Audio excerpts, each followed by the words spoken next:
अखन अहाँ सब सुन रहल छी जय बाबा विश्वकर्मा मुझी के शानदार प्रस्तुति।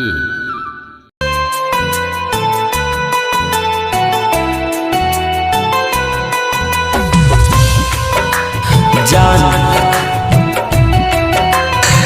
काहे भूल गइलो, बचपन के प्यार भूल गइलो जान।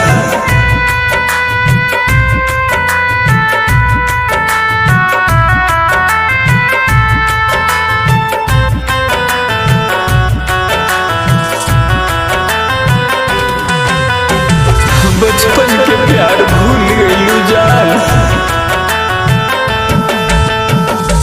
बचपन के प्यार जान काहे भूल गइलू हो। बचपन के प्यार जान काहे भूल गइलू हो।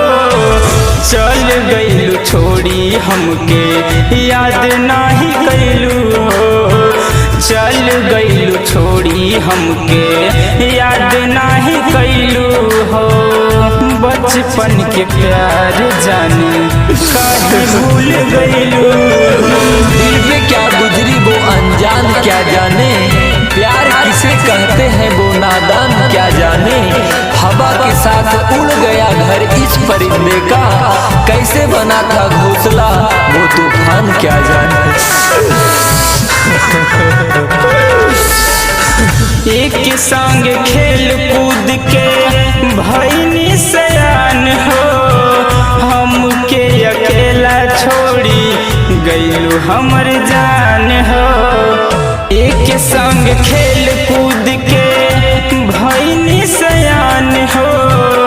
हमके अकेला छोड़ी गइलू हमर जान हो।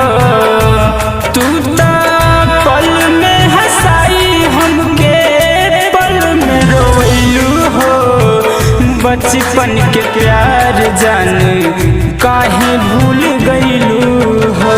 जिंदगी में बार बार सहारा नहीं मिलता, एक बार कोई प्यार से प्यारा नहीं मिलता। है जो पास उसे संभाल के रखना, है जो पास उसे संभाल के रखना। खोकर भी कोई दोबारा नहीं मिलता।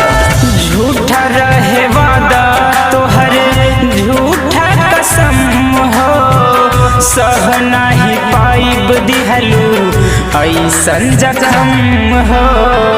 झूठा रहे वादा तोहर झूठा कसम हो। सह नाही पाइब दिहलू ऐसन जखम हो।